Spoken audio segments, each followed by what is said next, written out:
Ekta mall scam ఏంది? Ekta mall దేశం మొత్తం నిర్మిస్తున్నారు, తెలంగాణలో కూడా నిర్మిస్తున్నారు, హైదరాబాద్లో కూడా నిర్మిస్తున్నారు. ఎందుకు ఇది మనం స్కామ్ లాగా చూడాలి? వాస్తవంగా అండి మంచి చర్చ చేపట్టినారు. ఇది రేవంత్ రెడ్డి గారి ప్రభుత్వం చేస్తున్నటువంటి ఒక అతిపెద్ద రియల్ ఎస్టేట్ దందా ఇది. ఏక్తా మాల్ ముసుగులో పెద్ద ఎత్తున వంశీరామ్ బిల్డర్స్ అని, తర్వాత అపర్ణ బిల్డర్స్ అని వాళ్లకు కట్టబెడుతూ వాళ్ళ ద్వారా ఈ ప్రభుత్వ పెద్దలు రేవంత్ రెడ్డి గారు పెద్ద ఎత్తున దోపిడీకి పాల్పడుతున్నట్టుగా స్పష్టంగా మనకు ఆధారాలతో కనబడుతున్నటువంటి ఒక దోపిడీ, ఒక కరప్షన్ అది. ఏక్తా మాల్ మీరు ఇంతకుముందు మాట చెప్పిండ్రన్న, ఏక్తా మాల్ ఇది ప్రధానమంత్రి గారు క్యాపిటల్ ఇన్వెస్ట్మెంట్ కోసం అని చెప్పని, స్పెషల్ క్యాపిటల్ ఇన్వెస్ట్మెంట్ ప్రాజెక్ట్స్ అని చెప్పని వాళ్ళు పెద్ద ఎత్తున దేశవ్యాప్తంగా ఈ మాల్స్ అన్నీ కూడా నిర్మిస్తూ ఉన్నారు. ఈ మాల్స్ యొక్క ప్రధానమైన ఉద్దేశం ఏంటంటే ఒక్కో రాష్ట్రానికి, ఆ రాష్ట్రాల్లో ఉన్న ఒక్కో జిల్లాకు ఒక ప్రత్యేకమైనటువంటి ఒక కళలు ఉంటాయి, లేకపోతే వృత్తులు ఉంటాయి, ఉత్పత్తులు ఉంటాయి, కళలు, వృత్తులు, ఉత్పత్తులు ఉంటాయి. కాబట్టి వీటన్నిటినీ కూడా ఒక్క దగ్గర తీసుకొచ్చి మనము షోకేస్ చేసినట్టయితే, let's say for example in Telangana ఈ మాల్లో మనకు ఫిలిగ్రీ వర్క్ కావచ్చు, లేకపోతే నిర్మల్ పెయింట్స్ కావచ్చు, బెంబర్సీ కావచ్చు, లాడ్ బజార్ల బ్యాంగిల్స్ కావచ్చు, లేకపోతే సిరిసిల్ల చీరలు కావచ్చు, బుధాన్ పోచంపల్లి చీరలు కావచ్చు, నిర్మల్ బొమ్మలు కావచ్చు, ఇట్లా అన్ని మనకు దాదాపు ఒక జిఐ ఇండెక్స్తో ఉన్నటువంటివి దాదాపు ఒక 30-31 రకాల బొమ్మలు మన తెలంగాణలో మనకు కనబడతాయి. అట్లనే కొండపల్లి బొమ్మలు ఆంధ్రప్రదేశ్లో కనబడతాయి, లేకపోతే ధర్మవరం చీరలు ఆంధ్రప్రదేశ్లో కనబడతాయి. అట్లనే దేశంలో వివిధ జిల్లాల్లో ఉన్నటువంటి, వివిధ రాష్ట్రాల్లో ఉన్నటువంటి అన్నింటినీ కూడా తీసుకొచ్చి ప్రతి రాష్ట్రంలో, తెలంగాణలో మిగతా రాష్ట్రాలు ఉంటాయి, వేరే రాష్ట్రాల్లో తెలంగాణ కూడా ఉంటుంది మళ్ళీ. అట్లా ఒక దాన్ని ఏక్తా మాల్ అని చెప్పని కల్చరల్ డైవర్సిటీని ఇంటిగ్రేట్ చేయాలనే ఉద్దేశంతో ప్రధానమంత్రి దీన్ని ప్రవేశపెట్టినాడు. దాంట్లో వాళ్ళు ఏం చేసినారంటే, మీరు ఈ మాల్స్ కట్టడం కోసం ప్రభుత్వం, రాష్ట్ర ప్రభుత్వం భూమి ఇవ్వాలా, కేంద్ర ప్రభుత్వం అవసరమైనటువంటి ఒక నిధులు మొత్తం ఎంతైతే కావాలో మీ డిపిఆర్ని బట్టి మేము సమకూరుస్తామని చెప్పని వాళ్ళు నిధులు సమకూర్చినారు. 2023లో ఈ ప్రభుత్వం, మన ప్రభుత్వం అంటే బీఆర్ఎస్ ప్రభుత్వం అడిగినటువంటి మొదలుపెట్టిన ప్రతిపాదన ఇది. మొదలుపెట్టినప్పుడు వాళ్ళు ఏమన్నారు, కేంద్ర ప్రభుత్వం ఎట్లా 200 కోట్ల రూపాయలు ఇస్తా అంటా ఉంది, మేము ట్రేడ్ ప్రమోషన్ కార్పొరేషన్ ద్వారా మేము భూమిని ఇస్తాము, ఈ 200 కోట్ల రూపాయల్లోనే ఈ మాల్ అంతా నిర్మించవచ్చు అని చెప్పని 6 ఫ్లోర్లు 4 సెల్లార్లు అని చెప్పని మొత్తానికి నిర్మాణం అని చెప్పని మొదలుపెట్టినారు. ఇది సెప్టెంబర్ 23లో జరిగిన ముచ్చట. రేవంత్ రెడ్డి రాగానే రియల్ ఎస్టేట్ పాములు వేసింది. రియల్ ఎస్టేట్ పాములు వేసి ఏం చేసింది, 200 కోట్ల రూపాయలు 2 లక్షల స్క్వేర్ ఫీట్లు కడతామన్నారు. అప్పుడు 2 లక్షల స్క్వేర్ ఫీట్లు 200 కోట్ల రూపాయలు. లిడ్ క్యాప్ దగ్గర నుండి దాదాపు ఒక 5 ఎకరాల భూమి, అక్కడ ఉన్నటువంటి ఒక లిడ్ క్యాప్ దగ్గర నుండి ఒక 30 years lease, extensionable by another 30 years అని చెప్పి ఆ లీజ్ తీసుకుని, ఆ లీజ్ ల్యాండ్లో ఈ మాల్ను కట్టాలా. 200 కోట్ల రూపాయలు కేంద్రం ఇచ్చే సొమ్ము యథాతథిగా సరిపోతుంది. For 200 crores of rupees 2 lakh square feet construction is not a big deal. In fact ఇంకా సర్ప్లస్ మిగులుతాయి. మీరు ఇంకా పెద్ద ఇంకేమన్నా ఇంటీరియర్స్, ఆర్కిటెక్ట్స్, డిజైన్స్ పెద్ద హాల్ చేసుకోవాలంటే కూడా సరిపోయేటువంటి రీతిలో సర్ప్లస్ ఉంటాయి. కాబట్టి ఆ 200 crores కట్టామని ప్రపోజల్ పెట్టిండ్రు. అప్పుడు పెట్టిండు. రేవంత్ రెడ్డి రాగానే ఏం చేసిండు, ఆ ప్రపోజల్ తీసి పక్కకు పడేసిండు.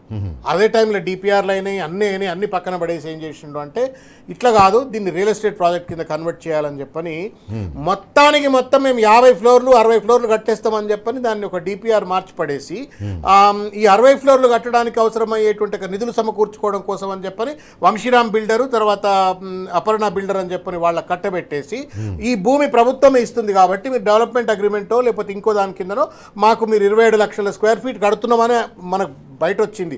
వాస్తవానికి అది 50 ఫ్లోర్స్ అంటే దాదాపు ఇంకా 50 ఇంకెక్కువ అవుతుంది. సో ఒక 30% మాత్రమే, 25 to 30% మాత్రం గవర్నమెంట్ తీసుకుంటుంది, మిగతా అంతా మీరు తీసుకోండి అని చెప్పని అత్త సొమ్ము అల్లుడు దానం చేసినట్టుగా రేవంత్ రెడ్డి గారు, ఈ ప్రభుత్వము, ఇండస్ట్రీ మంత్రులు అందరూ కలిసి ఏం చేసిండ్రు అంటే వాళ్ళకి కట్టబెట్టేసినారు. డిపిఆర్లు తయారు చేయని. ఇది రెడ్ ఫ్లాగ్ పట్టుకొని కేటీఆర్ గారు లేచి నిలబడ్డారు.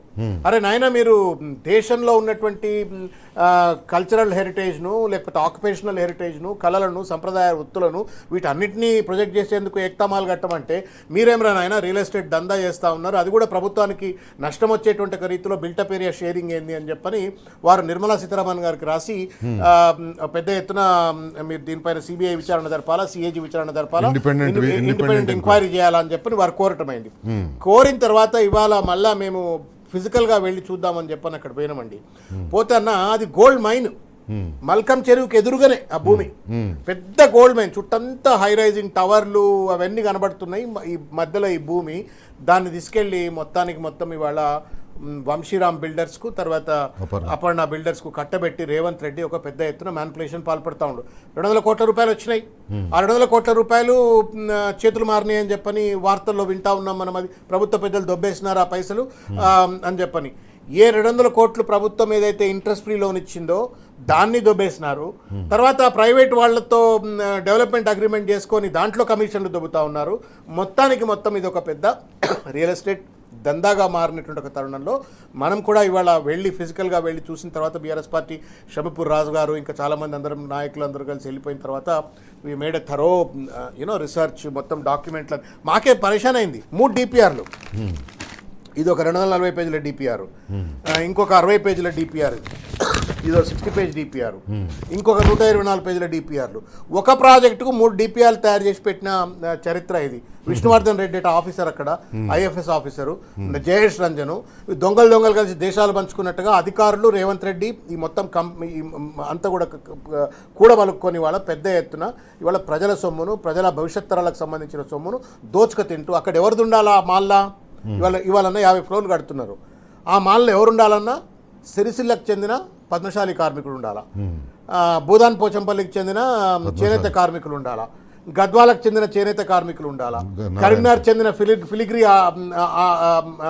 కళాకారులు ఉండాలా, లేకపోతే వరంగల్ చెందిన దుర్రి నేతగాళ్ళు ఉండాలా, మ్యాట్లు వేసేటువంటి వాళ్ళు, లేకపోతే బొమ్మలు తయారు చేసే నిర్మలోళ్ళు ఉండాలా, పెయింటర్లు ఉండాలా, పెంబర్తి కళాకారులు ఉండాలా. వాళ్ళందరట 50 ఫ్లోర్ల బిల్డింగ్లో ఉంటారట. దాంట్లో 80% వంశీరామ్ బిల్డర్స్ అమ్ముకుంటారట, మిగతా దాంట్లో ఎంగిలేసినట్టుగా వీళ్ళు ఉంటారు అని చెప్పని మొత్తం ఒక రియల్ ఎస్టేట్ దందాకు పాల్పడుతూ ఏ పర్పస్ కోసం అయితే ఈ యొక్క ఏక్తా మాల్ కడతామన్నారో దాన్ని కూడా డిఫీట్ చేసే విధంగా ఒక దోపిడీకి ఇవాళ ఈ ప్రభుత్వం పాల్పడతా ఉంది. ఇక్కడ శ్రవణ్ గారు, పిఎం ఏక్తా మాల్ వాళ్ళకి ఇచ్చిన గైడ్లైన్స్ ఆబ్జెక్టివ్స్లో ఆ పబ్లిక్ ప్రైవేట్ పార్ట్నర్షిప్లో నిర్మించిన ఆ ప్రైవేట్ పార్ట్నర్కి ఏదైతే స్పేస్ పోతుందో ఆ స్పేస్ని వాళ్ళు అమ్ముకోలేరు, కేవలం లీజ్కి మాత్రమే ఇవ్వగలుగుతారు అని చెప్పి యువర్ ఆన్ బుల్జాయ్. మీరు కరెక్ట్ ఆన్ డాట్ పాయింట్కి వచ్చినారు. ఎక్కడ కూడా ఇప్పుడు ఇవాళ రాజస్థాన్, ఢిల్లీ, హిమాచల్ ప్రదేశ్, కాశ్మీర్ ఇటువంటి ప్రాంతాల్లో కూడా ఆల్రెడీ కన్స్ట్రక్షన్స్ మొదలైనవి. దాదాపు 27 ప్రాంతాల్లో ఏక్తా మాల్ రాష్ట్రాలలో ఏక్తా మాల్ సంబంధించిన ప్రపోజల్స్ వచ్చినాయి, అగ్రిమెంట్ స్టేజ్లో ఉన్నాయి. ఎక్కడ కూడా నిర్మాణ దశలో ఉన్నటువంటి రాష్ట్రాలలో ఎక్కడ కూడా ఈ రకంగా అప్పనంగా భూమినంతా ఓనర్షిప్నంతా కూడా ట్రాన్స్ఫర్ చేసేటువంటి రీతిలో ఎక్కడా కూడా లేదు. It's only a lease. నువ్వు కేవలం లీజ్ ఇవ్వాలా. ఇప్పుడు ఇట్స్ లైక్ మనం అంటాం కదా బిఓటి మోడల్ అంటాం చూడండి, బిల్డ్ ఆపరేట్ అండ్ ట్రాన్స్ఫర్ అని చెప్పని.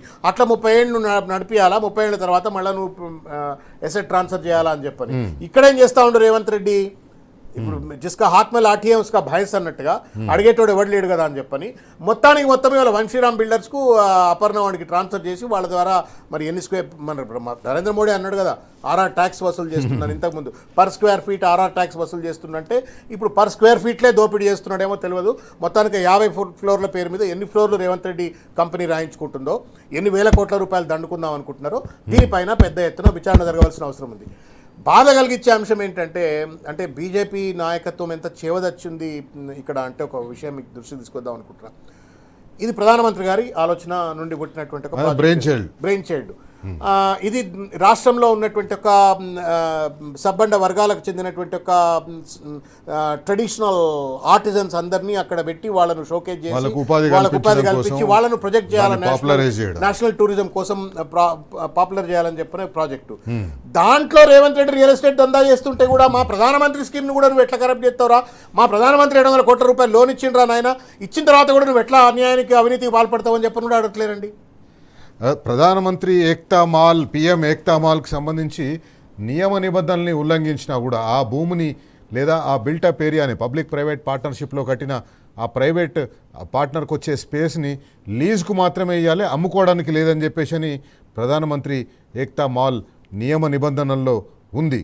అయినా కూడా తెలంగాణలో కాంగ్రెస్ పార్టీ ప్రభుత్వం, ముఖ్యమంత్రి రేవంత్ రెడ్డి రియల్ ఎస్టేట్ వ్యాపారస్తుల కోసమే, రియల్ ఎస్టేట్ వ్యాపారం చేయడం కోసమే అధికారంలోకి వచ్చిన ముఖ్యమంత్రి రేవంత్ రెడ్డి ఈ రకంగా తూట్లు పొడుస్తున్నారు. Bharatiya Janata party silent